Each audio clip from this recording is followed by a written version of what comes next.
Hello mamas, Laura here, and today we are chatting about the main hormones involved in late stage labour and why it is important to recognise the difference between a woman being exhausted versus endorphined. Enjoy!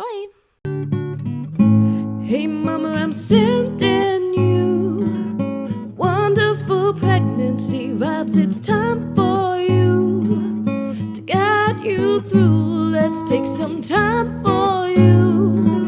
It's Pregnancy with Physio Laura. Hello mamas and welcome back to the Pregnancy with Physio Laura podcast. Today we're kicking off with episode 3 in our Birth with Confidence series, diving into the main hormones involved in late stage labour. So in this episode, we'll discuss the key roles that endorphins and adrenaline play in late stage labour, the importance of endorphins to help mediate pain and help a birthing mother to drop into her primal brain, the important differences between an exhausted woman versus an endorphined woman, and how we can compensate for these hormones if we have had interventions in birth that may have disrupted the natural hormonal cascade. So this is episode 3 of a 6-part Birth with Confidence series with the incredible Rhea Dempsey, a birth worker, childbirth educator, counsellor, and best-selling author of the incredible books Birth with Confidence and Beyond the Birth Plan. And don't forget, we've already released episode 1 and 2 in this series where we chat with Rhea all about the natural hormonal dance between a mother and baby and the importance of queen oxytocin hormone and how to set up a beautiful oxytocin bubble at home. So please make sure you go back and listen to those episodes as they apply mostly to early labor, whereas today's episode is all about late stage labor. There is so much important information coming up in this Birth with Confidence series. So if you haven't already, be sure to subscribe to the Pregnancy with Physio Laura podcast so that you do not miss out. In this Birth with Confidence series, we'll be covering why, as a culture, we need to reframe labour pain, the current issues in our birth culture and why it's not helpful to pity a labouring woman, crisis of confidence points that you may hit throughout your labour, and so much more. And remember, we also have our bonus episode exclusively available to members inside the Pregnancy Posse, where Rhea talks us through what she calls wildcards, which are life events or factors that may need to be addressed before birth as potential emotional triggers that may pop up in labour and birth. Now, this entire podcast series, plus every other podcast series we've ever done, along with any bonus content, is all live right now inside the Pregnancy Posse. So if you'd love to access all the bonus content and listen to or watch the whole series right now, rather than waiting for any future episodes to come out, then please go and check out the Pregnancy Posse. I've gone and taken my years of experience helping pregnant and postnatal women as a women's health physiotherapist and made this accessible to every single woman inside my online program, the Pregnancy Posse. So when you join the Posse, I guide you week by week through your pregnancy with safe weekly workouts tailored to your exact week of pregnancy. We also have a weekly Q&A session where I answer every single question that my amazing members submit. And there's a beautiful community forum where we all help each other out and support each other along the journey. Plus, there's an amazing resources library which helps you avoid Googling all of your symptoms. Now, I would love to help you have a healthy, active, pain-free pregnancy. So just head over to thepregnancyposse.com to see what the Pregnancy Posse is all about and to trial it for 7 days. Now, let's get into episode 3 in our 6-part Birth with Confidence series. You're going to love today's interesting chat with Rhea about the key roles that adrenaline and endorphins play in late stage labour. Enjoy. So we spoke originally about sort of that visual graph, the early labour, how we want oxytocin flowing to kind of bring us up into more established labour. There is that natural peak of adrenaline, which is our nesting instinct. And we want to acknowledge that, but we don't want to continue that for longer than necessary. Now, can we talk about when we're getting higher into that sort of transition phase and how the hormones start to play out when we're nearing towards the end stages of labour? The first stage, So here we have, the oxytocin, queen oxytocin doing her thing. Adrenaline hopefully is, that big wave has come and gone. The nesting is complete and the mother is feeling safe and comfortable where she's giving birth. Of course, that would be ideal. It's often not the case, but we have to think about that. So then oxytocin is building and building and building. And so what we have to think about is and here we're linking to that idea of the functional physiological pain of labour. And maybe we're going to come back to that later and speak about it in more detail, but I just got a flag at this point, because as the oxytocin becomes stronger and more of it, what that does is drive stronger and stronger contractions, closer together contractions, longer contractions, more powerful contractions to open the mother's body and for the baby to make its way down. So that is that issue of, as I'm saying, driving the functional physiological pain. So as that builds, and generally we'd say we're hitting around 7 centimeters at this point. As that builds and these big, strong, powerful contractions coming close together, then what happens is that the mother then gets a wash of endorphins. And so maybe just let's hold that for a minute. So Laura, that I used to be a phys ed teacher and outdoor adventures facilitator. So I'll need to put that hat on for a moment. Many of us do fun runs, do get up every morning, go bike riding or running or whatever you, and we're looking for that endorphin high. We're pushing ourselves up that hill because we know that when we reach that point where we feel like we want to give up and it's too much and we don't like it anymore, and why the hell did we get out of bed this morning, and so on, so on, so on. We know that if we keep going that little bit more, we're then going to get that switch on of the endorphins in our body, which gives us both that high, because endorphins are like our natural opiates, gives us that high, it shifts our brain waves. It also gives us sort of, helps us to get into rhythm and energy for what it is that we're trying to achieve, whether that's bike riding or running or kayaking or, in our case, birthing. So let's just stay with birth. So I'm wanting to just put this together so that, in terms of doing other activities, we think that's brilliant. We encourage people to do that. And if we feel that we've done something like that ourselves, then we feel it's a great achievement.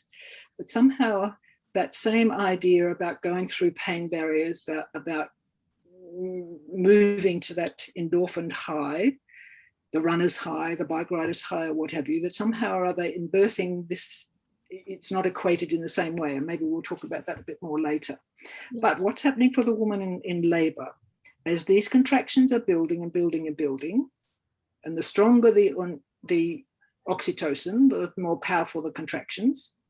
And as they become more and more powerful, women go into these points, I call them crises of confidence. You could equate them to hitting a pain barrier. And if women are supported and understand this and not fearful of it, then as they go into that deeper place, then endorphins start to come into their system. And as those endorphins come through, then this is those of us who work in this field, this is what we're waiting for. Because we know when the functional physiological pain reaches these peaks that trip over the endorphin system, the endorphins come through and sort of take out really the mother's thinking brain. The brain waves have shifted so that she's now in this much deeper brainwave system. She no longer has a thinking, talking, speaking brain. She's now going to primal territory. So this is so beautiful to watch and to understand. And then she knows what she's doing. She's primally with her body. She's with her baby. In fact, the mother and the baby are really communicating deeply at that point because they've both got the same brain waves going on. So they're really in tune with one another. So the endorphins do all of this work. The endorphins also give us, some moderation of the pain. They don't take the pain away. They give some moderation. But more importantly, the endorphins really trigger this drop into the primal instinctive processing and being present to the labour.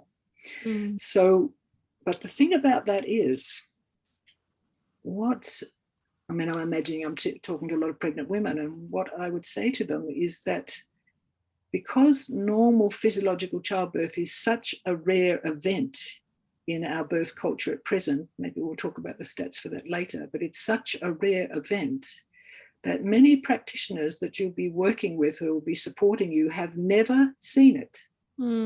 Which is terrible. Just bad. Yeah. They have never seen it. They don't know what it looks like. And they're misinterpreting some of what is going on at this point that I'm talking about when the endorphins come through. So important to understand this. If there's partners, birth partners in listening to this talk, so absolutely important that you understand this.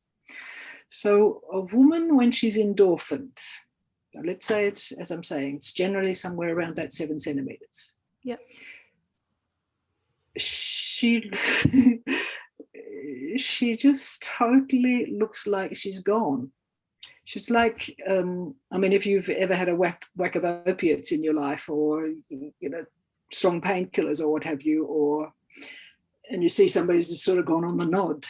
Yeah. So women labouring, when these endorphins come through, they go on the nod.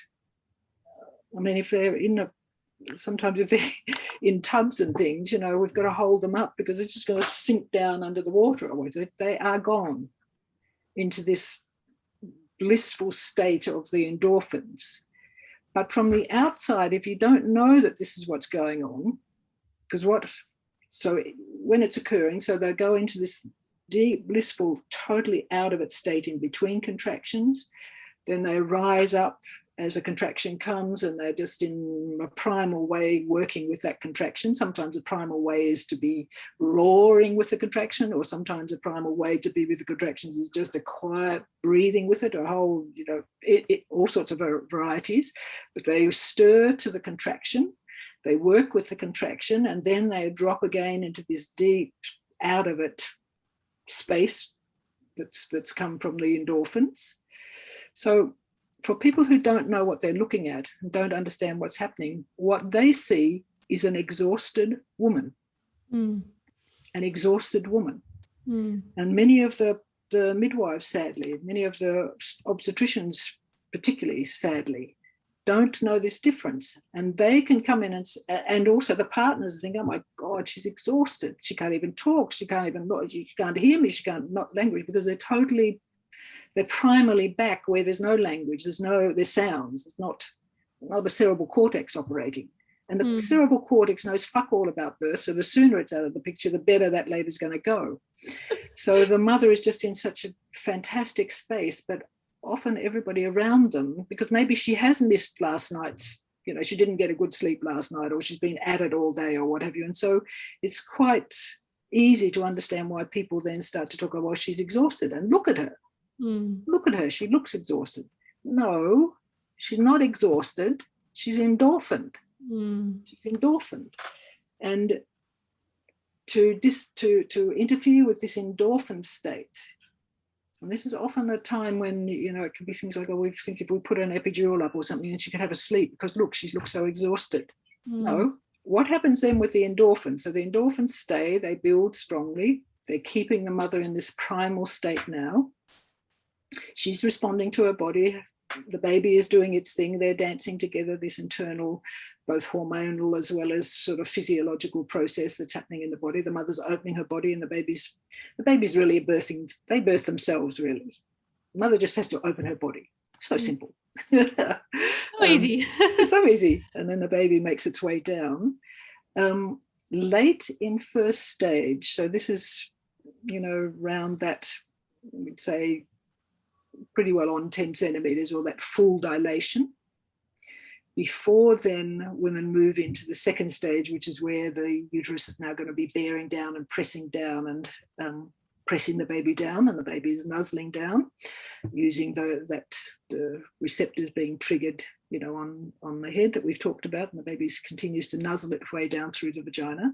So at this point, because maybe, if somebody's with a woman who is not experienced and they're seeing this very deeply endorphin state, maybe they can say to themselves, well, okay, well, she's not exhausted, even though that's what it looks like. She's endorphined.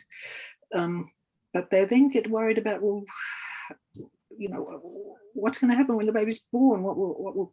But we then get this next big shunt of adrenaline. Yeah. It comes really that break between late first stage and into second stage. And as that big shunt of adrenaline comes, the mother wakes up. So the endorphins drop back. She wakes up. She's got energy to burn. She's got this fueled by the adrenaline, but also fueled by really the resources in her body anyway that have just been, in a way supported by the endorphins, or given some breathing space with the endorphins. Now the endorphins drop back, the adrenaline comes forward, and we know that when we're in an adrenalized state that is about preparing for something and to act, I don't know if you're running a race or whatever, you've got that adrenaline surge that gets you to be focused and prepared, or you're giving a talk, or you're doing an exam, or all sorts of. Adrenaline is not also only about fear, it's about priming us for action. And so here, the mother is now awake. She's attuned, her baby is working down. She's now got this energy for working with those contractions to bear down, to push and to work with her baby as her baby's coming down through the vagina. And then also to be entirely attuned to her baby. Yes. So that the two of them then, that prime state, the baby primed to open its eyes and to look and engage with the mum and the mother to the baby, and so on, all that beautiful stuff that we know can happen. We know happens for mammals. We know we're mammals. It's part of that social engagement, comes out of oxytocin. It's part of what we do as mammals, is to socially engage in a very strong, bonded, primal way with our babies, if we're left undisturbed, if we haven't disturbed the hormones and we haven't disturbed the setting. So this is something so important to understand, this difference between endorphins and exhaustion. Yes. That mother, you see, as soon as they wake up, you see they have energy to burn. They're no longer looking like they haven't got energy. They've got plenty of energy. Yeah. And I remember you saying that sometimes a woman would be mid-conversation, slip into the endorphin state, not talk and be, in her own space. And then when she comes out of that, she'd finish off that conversation that she had hours ago. Exactly. And when I hear you talk about this, Rhea, it just, again, blows my mind, because the body, it just knows what to do. It's so clever. It knows that it's not safe for a mum to be in that sleepy, dozy state when baby's born, because it needs to be able to catch it and look after it and whatnot. So that's why the adrenaline spikes. And it just makes so much sense. And I don't think I would have properly understood it until I saw a video. We know most women these days don't see births before they give birth. And that's why seeing birth videos, really positive, natural physiological birth videos, are so good, because when I saw this woman in the bathtub, I found my first reaction was, oh my God, she's exhausted. And that was where my brain went, even though you just told me about the differences. And it was just really good to acknowledge that, no, this is to be celebrated. This is a really good thing. Her hormones are working. This is normal, as opposed to pathologizing it and saying, well, she needs help now. Because that's often, like you said, when we interfere, when it's actually working out perfectly. So I just think that was such an important point to talk about. And I think that now gives us a really, really good understanding of oxytocin, endorphins, adrenaline, three key hormones for that labor path. What I wanted to circle back on, because I know when you told us the stats before, we know a lot of women aren't getting the full amount of queen oxytocin these days. The stats are enormously high that women are bypassing this or just getting less than they should be. So for those women, myself included, I've had 2 C-sections with very little labor. Is there some sort of compensation system that we can do to make up for what may have lacked in birth when it comes to oxytocin? Yeah. Great point. And I mean, I keep having to claim our darling Sarah Buckley, and Sarah's doing a lot of talking about this now in terms of, making up, because so many births are so disturbed. But what can we do to make up and I mean, sometimes all of the interventions, if absolutely necessary, how brilliant how brilliant that we live in a country like Australia where we have access to interventions when we need them to keep either the mother or the baby in a better state than they might otherwise have been. But that's not, so the big challenge about that is to work out, given the interventions are so high, well, does that mean really that Australian women and babies are imperiled, or is this something about the systems? So we might tap into that a little bit more later on. But if interventions are required, then how, do we then come back to tapping into that? And so the key ways, and there is much more awareness about this now, which is the skin-to-skin, eye contact. You can tune it again to that, the music, if you've had that as a tool for you. But yeah, the skin-to-skin contact really, and ideally, unless the babies or the mother are really in trouble after the baby's born, but really to be not disturbing that very first half hour, the golden hour we call it. And so, even in Caesars now, they're really much more mindful about that and really helping the mum and the baby to connect at that point, not separating them. So that at least is starting to try and fill that gap but of course, if we were to change some of the things about the system and our understandings, we mightn't have to fill up those gaps. We would just be full on with it all in the first place. But yeah, there's very good work to be done around that. I think it's good just for women to know all hope is not lost and there are things you can do on the other side.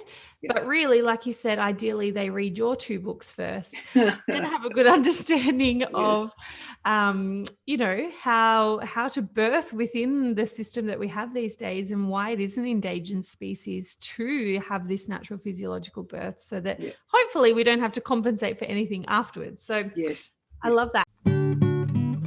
Hey mamas, Laura here. Now I've said it before, but I will say it again. How amazing is the human body, particularly the pregnant and birthing body?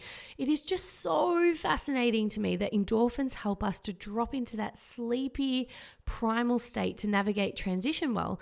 But then of course, adrenaline pops back up to make sure we're alert and in tune with our babies to birth them safely. Like the body just really knows what to do. Its intelligence seriously blows my mind.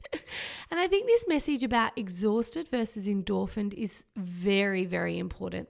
So like I mentioned in this episode, I saw a woman on video in this endorphin state, and my first reaction was to feel sorry for her because she looks so tired. But it's so important for us to recognize when nature is working perfectly and to not demonize this and try to intervene unnecessarily. So if you'd like to learn more from Rhea, you can find her at birthingwisdom.com.au. And I would love to hear from you as always over on my socials at PhysioLaura, and let me know your favorite part of this episode. In the next few episodes we have coming up in this Birth with Confidence series, we'll be chatting with Rhea about why as a culture we need to reframe labour pain and what that means, the current issues in our birth culture and why it's not helpful to continue pitying the labouring woman, crisis of confidence points, and so much more. So if you haven't already, just subscribe to the Pregnancy with Physio Laura podcast so that you don't miss our upcoming episodes in this wonderful series. Now, if you love today's episode and you want to watch the next 3 episodes in this Birth with Confidence series, you can find this entire series along with all our other podcast series live right now inside the Pregnancy Posse. For most series of the podcast, remember we also record exclusive bonus content for members only. And in the bonus member-only episode for this series, Rhea talks us through what she calls wildcards and how certain life events or social and emotional factors can pop up as triggers in the birth space. Inside the Pregnancy Posse, you'll also find weekly guided pregnancy workouts, an extensive resources library on birth prep, pelvic floor exercises, yoga, meditation, and managing aches and pains, plus a wonderful community forum and weekly Q&A sessions with me. I'd love to help you have a wonderful pregnancy, birth, and postnatal experience. So just visit thepregnancyposse.com to see what the Pregnancy Posse is all about. Now, I will catch you soon for episode 4 in this 6-part Birth with Confidence series where we'll be chatting about the importance of reframing labour pain. But until then, mamas, sending you wonderful pregnancy vibes and enjoy the incredible journey that is pregnancy.